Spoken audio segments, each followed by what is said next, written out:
Hello, everyone, and welcome to the Buzzing with Brilliance podcast, where we are sharing the stories, the journeys of extraordinary entrepreneurs, their secrets to success.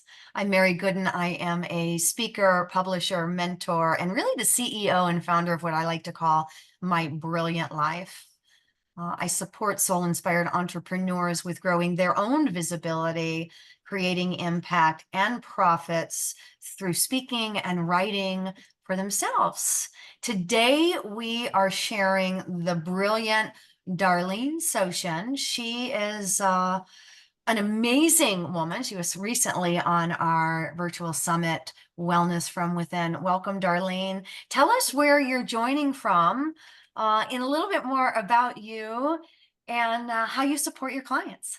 Thank you. I'm so excited to be here. Right now, I'm out in Portland, Oregon, Mm. originally from New England, though. And I have had just the last month, I don't know about other people, but just this extraordinary turn of events. I had certain plans, and leading up to the Lionsgate, August 8th, I had such incredible downloads and just transformational ideas come through. So what I do now is different from what I did a couple months ago.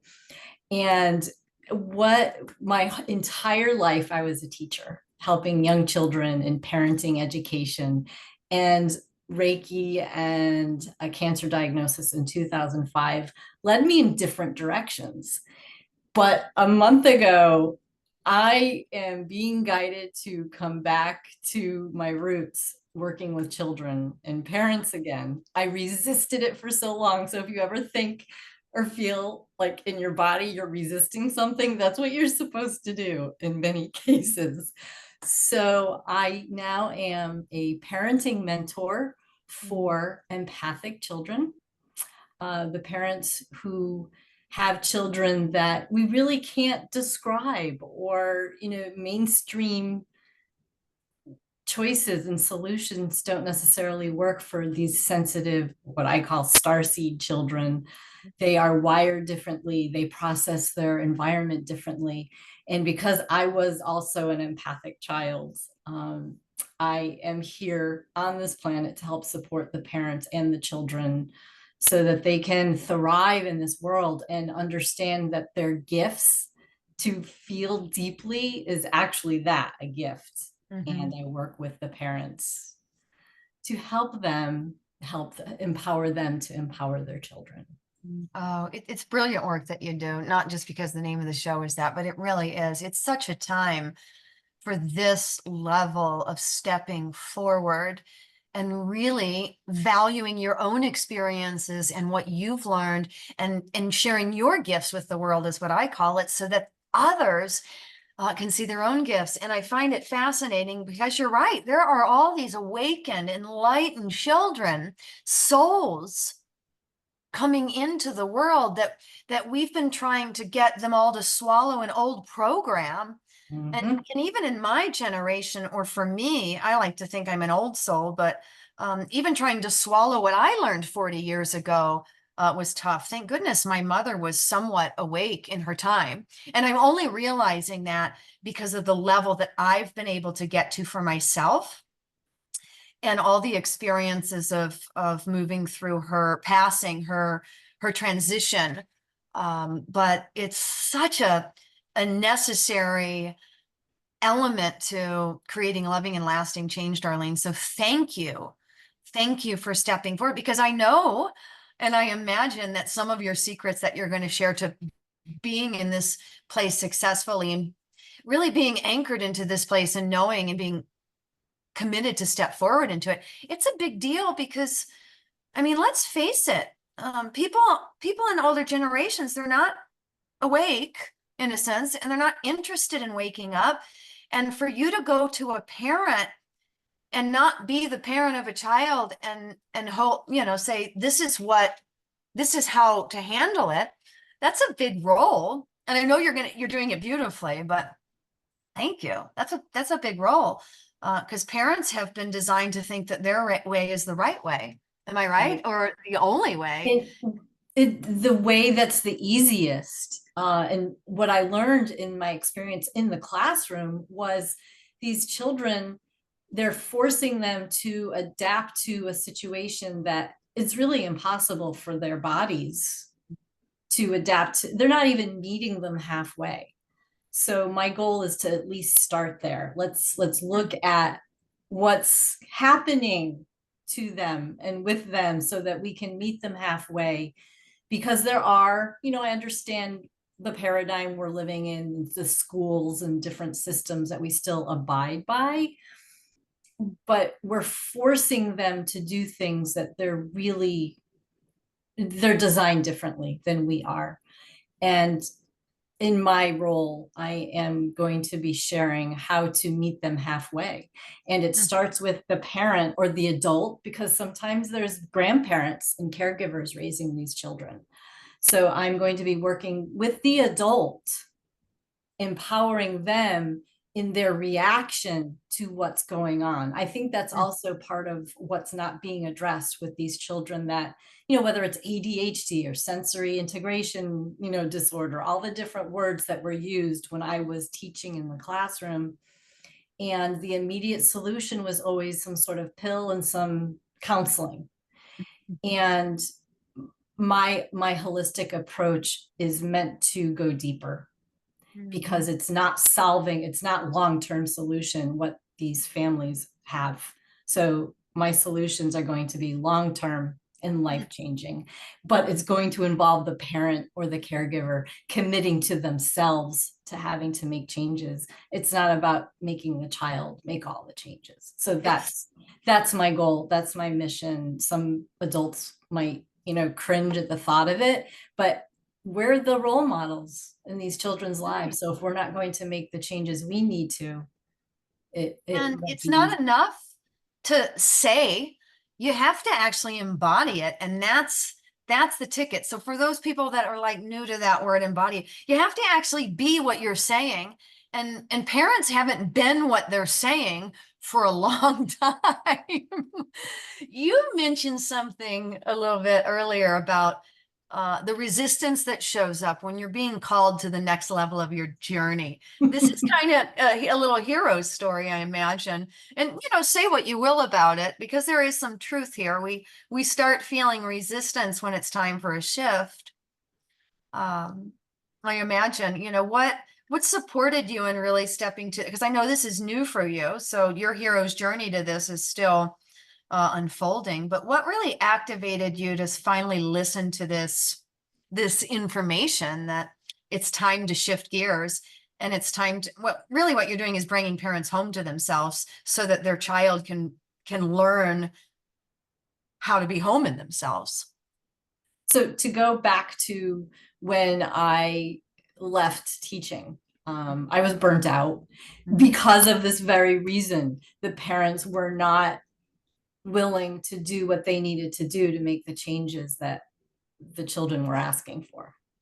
I left because I was frustrated that the parents weren't meeting their children halfway.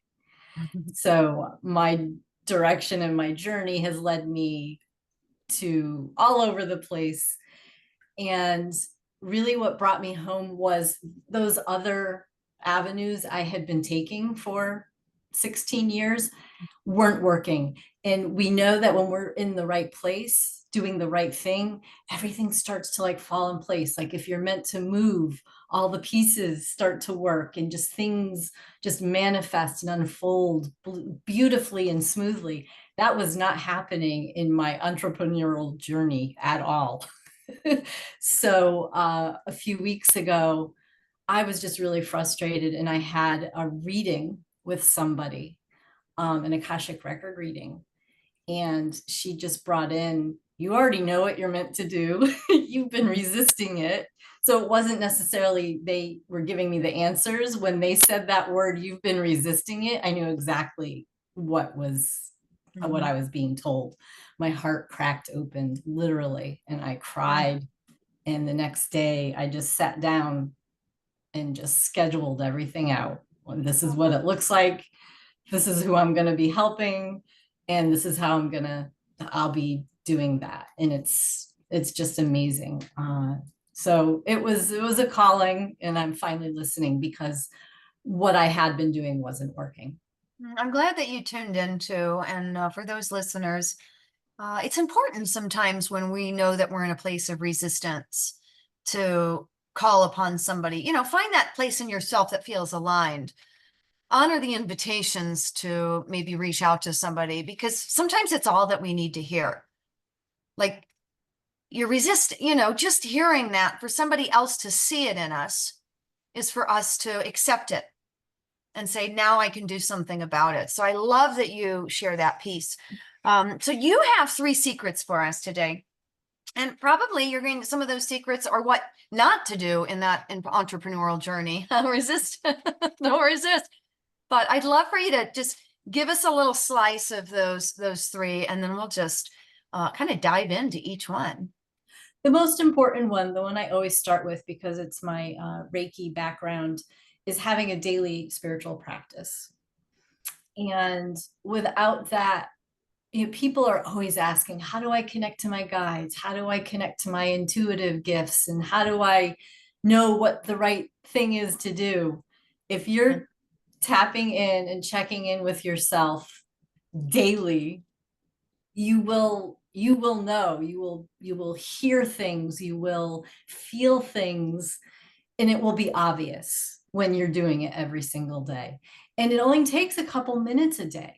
But when you do the couple minutes, you start wanting more and more of that time to yourself, connecting with your answers and your heart. So a daily practice every single morning. Yeah. I love that number 1. It's my number 1 too. I remember we do have a lot in common, and the Reiki practices, again, for people that aren't familiar so much with Reiki, it's universal energy practices that create that essence of learning more about our energy body and understanding that just as much as we think we can control everything outside of us, the only thing that we really can be responsible for is what's inside of us. But you learn that daily practice is so powerful. It Uh, really is. And I teach Japanese Reiki, and the main focus of Japanese Reiki is that true essence, that connecting to yourself. It's less about becoming a practitioner. It's mhm. more about creating that relationship with your true self. You almost don't even, as you're saying that, it's like not it. It never really starts as becoming the practitioner, Yeah. and then it just people come to you once you're solid in your practices, and they're like, "How do you?" And then you just become a teacher. You just start teaching, like, well, you connect with yourself. So what? Love that number 1: daily spiritual practices, or daily spiritual connection, or daily heart connection, if the word spiritual doesn't jive with you. I like to call it soulful. I'm in my soulful time. So what's your number 2, Darlene? Number two, it would be creating community. Mm. I have found everything I needed by doing that, but whatever that looks like. And some people on this journey aren't comfortable talking about it wherever. Like I'm so grateful that I'm always in places where I'm understood. And I know a lot of people don't have that. So my suggestion is find somewhere and some people that understand you, connect with them, and like it's don't force yourself to be in communities and with people that you don't be yourself with. Mhm. That's so important, because then you just spend your life being something with some people, but it's not your true self. You won't get to where you want to be if you're being somebody else, or embarrassed about it, or all the reasons you don't feel safe. My suggestion is look for community, look for people who love you for you. Yeah, and do more of that, please. But I was thinking too when you were speaking, I love that, to really build a community for yourself. And the more you understand yourself, which actually goes back to your number 1, Everything does. like you said, the puzzle pieces, the community actually shows up in front of you, and you all of a sudden are like, oh my gosh, you find yourself standing in a place where people get you. It's almost surprising sometimes. But this has too been my journey. It's like the only things that show up are in alignment with what the understanding I have of myself. And this is a reality. It becomes a reality, but you can see how it becomes a reality because what you resist persists. So if you're always in resistance, you're always going to pull in the experiences that generate more resistance. So Right. I And love that. I definitely want to add here that Yeah. in the beginning and for a while, you may still find those places and people that don't match. And then you start wondering and questioning yourself. Mm. You lose trust in yourself. You start doubting, is this going to work? Keep at it. Keep going back to that daily practice. Keep going back to your mindset and asking for what is a match, asking for what is for your highest good, because you'll know. And it takes a while to build that, what that manifesting energy, and then also look for, if it's, I know some people have had to leave their families or their religious communities, look for someone who can support you in that. You don't Mhm. have to stay, because there is always going to be somebody who can support you into a safer community. I don't know if that's fair to say, but Everything's fair to say. Our truth is our wisdom is our guidance is for Mhm. someone sometime. When you were talking about that, I thought, yeah, there are still tests in Yeah. life, just like that math test that you thought you were going to fail and you ended up with an A. Like you just keep going. You just keep going. The tests will come, or there will always be something. I like to think that it's just a reminder for you to choose what feels good for you. It's nothing more than that. If it's something like, gosh, this doesn't feel right, it's a reminder to you that you have a choice to keep choosing what feels most aligned. And I love that part at the end. There is always somebody out there that's willing to support. Know this, even if that's where you start, like you just have to remind yourself because they're not there yet. Like, thank you for sending support, is what I would say. Just thank you for sending support. And it does show up rather quickly. So these are so good, Darlene. All right. How about lucky number three?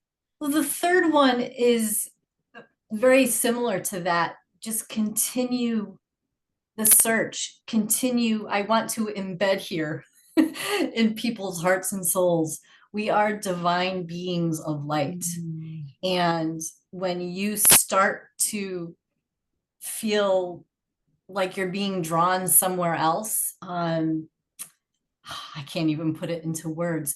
Come back to this idea that you are a divine being of light, and that is all that matters. So if someone's pulling you over here, if someone said this about you over there, if things don't feel like they're going right, just center yourself and keep reminding yourself, I am a divine being of light, and this is what I deserve. I deserve my highest good, and keep asking for your highest good. And Mhm. this is, I do it hourly.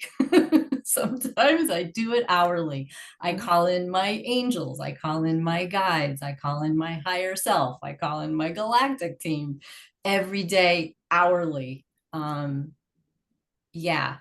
We're just two sisters from another mister. That's all. Hourly, minutely, sometimes. And Whatever it takes uh-huh. to keep reminding yourself and shifting yourself out of that old paradigm. You are a divine being of light, and keep asking for what you deserve.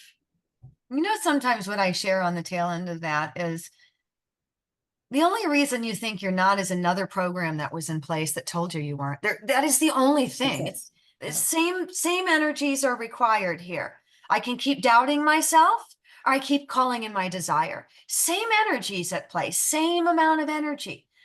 So I love it. I just wrote down continue. Just keep Just keep continuing doing it. into the new way that you desire to think, feel, and be. Yeah. And that daily practice will keep you connected to your soul, because your soul does know. Well, if you call in your guides enough, you realize it's just like saying, I don't have anyone. If I start saying, I have all this, hours later, you realize, well, I have all this. And your whole level of taking another step shifts. And then you take the step, and it's like you said, it's easy. Like the next thing and the next thing and the next thing, it all just appears for you. Some might call it magic. And the truth of that definition is unseen, unknown. And it is.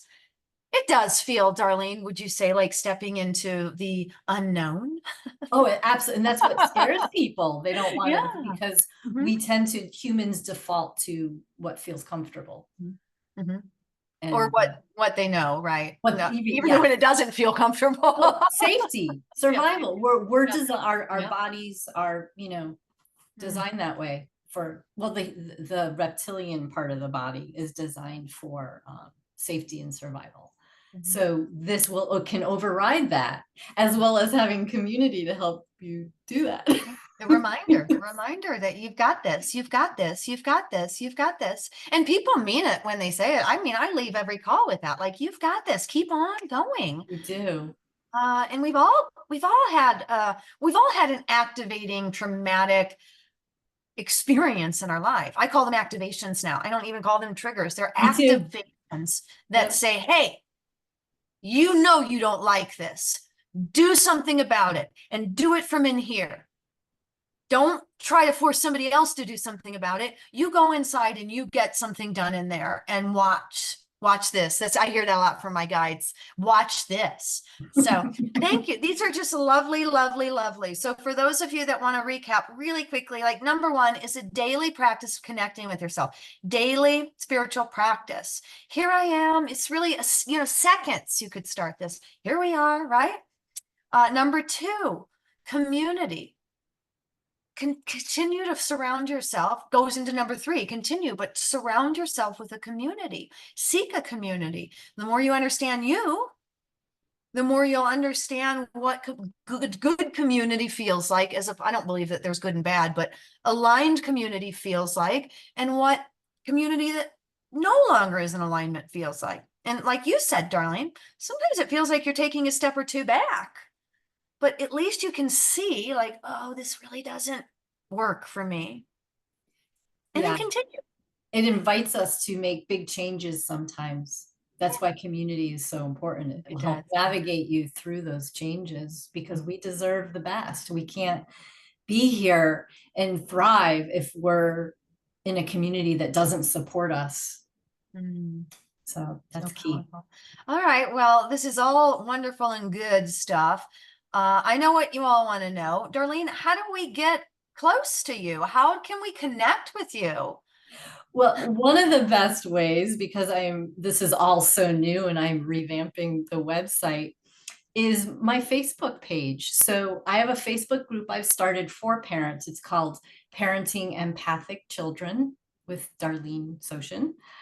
And also my Facebook personal profile page, Darlene Beth Sochin.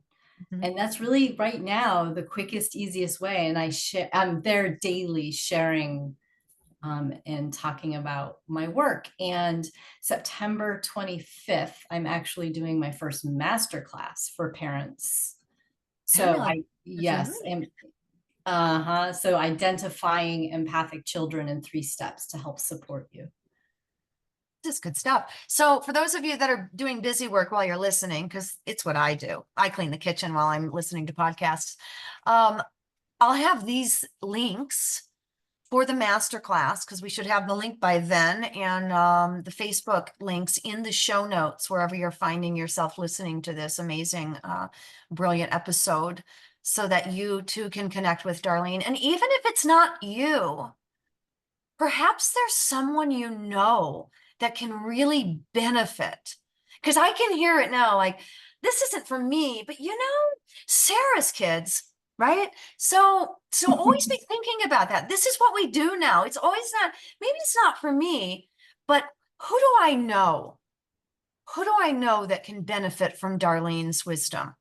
So always be thinking about that, because that's me. That's my community spirit. Like, Right. Darlene and I are best friends in this game. We could, we offer the same ideas. These are some great steps. But I bet there's a couple of parents I know that could really use Darlene. And I don't work with children in that way. So, or parents that are shifting, meeting their children halfway. So thank you, Darlene. Any parting words, any last words of wisdom that you want to share with our audience today? Just remembering your divine nature. You're here, and whatever feels good, choose that. Mm, Choose that. I love That's that. where your Thank heart you. will open. Choose that. You are a divine being. Thank you all. Thanks for listening. Darlene, thanks for sharing all this wonderful, wonderful wisdom with us today. Until we meet again soon, everyone, stay brilliant. Keep buzzing. This is what it's all about. Bye for now.